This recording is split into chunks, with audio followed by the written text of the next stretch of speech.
Countries the unvaccinated can visit. Mobile passport control app. Collecting a cancelled flight reservation refund, dear Globetrotter. Welcome to the 554th issue of your monthly worldwide travel magazine, about which Jennifer Gifford of Redlands, California, wrote, upon extending her subscription another year, "Keep up the excellent job. I'm a big fan of ITN and a long-time and loyal subscriber. God bless you." ITN has been printing travelers' trip reports and musings since 1976 and continues to work to keep readers informed about destinations outside of the U.S. Tell your adventurous friends about ITN. Better yet, have a free sample copy of the next printed issue sent to a couple of them. Just email their names and mailing addresses to subscriptions@inteltravelnews.com or send them to ITN's subscription department, 8300 Fair Oaks Boulevard, Suite 405, Carmichael, California 95608. ITN does not share addresses with any other firm. Curious travelers can also visit www.inteltravelnews.com web link for a free 2-month trial of the online edition. Spread the news. A cabin fever beset Jill Melkonian wrote to ITN, "Surely, I am not the only traveler who, for medical reasons or otherwise, has not been vaccinated against COVID-19. Our world has certainly changed. Can you give some hope to those of us who have not had the shots?" Yes, we can. While there are still quite a few limits on people traveling who are unvaccinated, for example, most of the European Union still requires travelers to be vaccinated or recently recovered from COVID in order to enter, and while non-citizens and non-permanent residents must be vaccinated to enter the U.S., there are a number of destinations that do allow entry to unvaccinated travelers, with varying requirements. Mexico, El Salvador, the Dominican Republic, and Norway not only allow unvaccinated travelers to enter but don't even require a negative COVID test to do so. Essentially, all 4 countries are as easy to travel to today as they were in 2019. Be warned that if your journey to one of these countries includes a layover in a country that does require proof of vaccination and/or a test, those still might be necessary for the layover. Other countries are a bit more strict. Ireland, Turkey, now Turkey, the United Arab Emirates, Tanzania, Jamaica, and some others require that unvaccinated travelers show proof of a negative test taken no more than a couple of days prior to travel and sometimes administer tests at random to visitors upon arrival. Several more, including the United Kingdom, Georgia, Israel, and the Bahamas, require both pre- and post-arrival COVID tests. Australia, which only just reopened to foreign travelers on February 21, allows unvaccinated visitors to enter who can present a medical exemption and a negative COVID test taken before arrival. However, each unvaccinated traveler also must quarantine in an approved hotel for 14 days.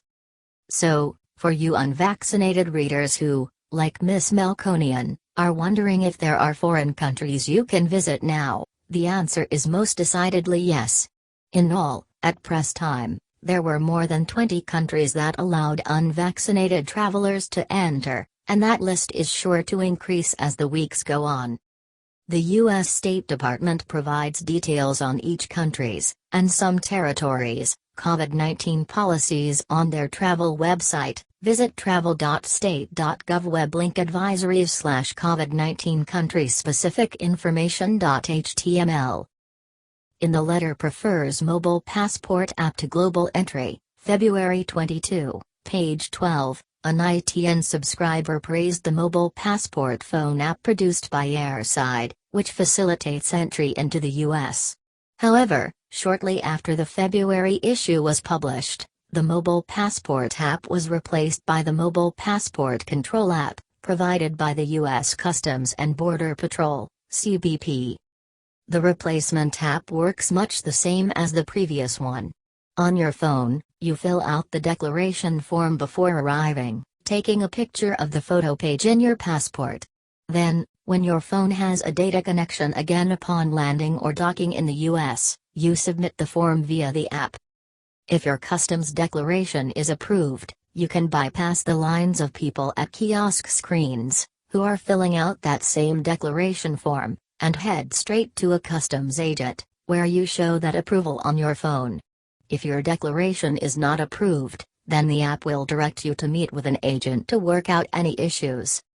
The only difference is, unlike the mobile passport app recommended by the above-mentioned subscriber, the CBP's app does not have any premium version available at additional cost. There is only one version, which is free. While anyone who has already paid for a year of mobile passport will continue to get full functionality for the remainder of their subscription, potential new subscribers wanting to save time by submitting their declaration digitally will now be required to use the CBP app instead. Another ITN subscriber, Don Mielke of Littleton, Colorado, in seeking a refund from an airline, employed a strategy that he'd like to share with his fellow readers. For his wife, Susan, and himself on United Airlines website, Mr. Mielke had booked a round-trip code-share flight on Lufthansa, non-stop from Denver, Colorado, to Munich, Germany, leaving on September 1, 2021. On July 1, United sent him an email saying their reservation had been cancelled, with no explanation. ITN found that the flight itself was not cancelled by Lufthansa but left the next day and was described by Lufthansa as delayed. As for at what point, in the US, a flight is technically considered cancelled rather than just delayed, the DOT requires passengers to be refunded only for flights it considers to have had a significant delay, though it has not defined that term and makes that determination on a case-by-case basis. United notified the Mielkes that they had a credit of $6,453.30, the cost of their 2 business class seats, and that it would expire on December 31, 2022. However, instead of a credit, they wanted a refund. Mr. Mielke tried to make a refund request on the airline's website, but he was met by error messages. He told ITN he then phoned United to request a refund but that the representative was not able to start the process and would not stay on the phone to help him with their website, nor did the rep send a requested confirmation saying that Mr. Mielke had called to request a refund. He also attempted to file a trip cancellation claim with their trip insurer, but it was denied because it was the airline, not the Mielkes, who cancelled the reservation, and therefore, by law, the Mielkes were entitled to a refund by the airline if they chose not to reschedule. Mr. Mielke told ITN that, with their reservation cancelled and no immediate refund, and considering COVID and health reasons, they never did take their planned trip to Europe. After weeks of frustration trying to get a refund, he turned to other sources for advice. As he wrote in an email to ITN in September, I emailed the Wall Street Journal's middle seat column's author, who suggested that we make a complaint to the U.S. Department of Transportation, DOT, online at airconsumer.gov web link, which I did on August 2.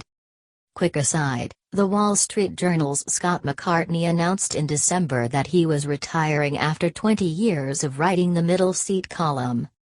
Mr. Mielke continued, due to a high volume of complaints, the DOT did not respond until September 7, when they wrote, "We will forward your complaint to the airline and will ask the company to respond directly to you." Airlines are required to acknowledge receipt of a consumer complaint, forwarded by the DOT editor, within 30 days and provide a substantive response to the complainant within 60 days. United responded to the DOT about the complaint on September 14, and, that same day, I received an email from the airline saying they had authorized a full refund. I emailed a copy of the above account to United Airlines and received the following reply on February 28. We do not see that a refund request for Mr. Mielke was ever submitted to United previous to his outreach to the DOT. In his letter, Mr. Mielke outlines that he spoke to an agent when the online refunds system was down. We sincerely apologize for any miscommunication on our end. We are glad to hear that the issue was resolved and Mr. Mielke received his refund, and we regret the frustration this process caused.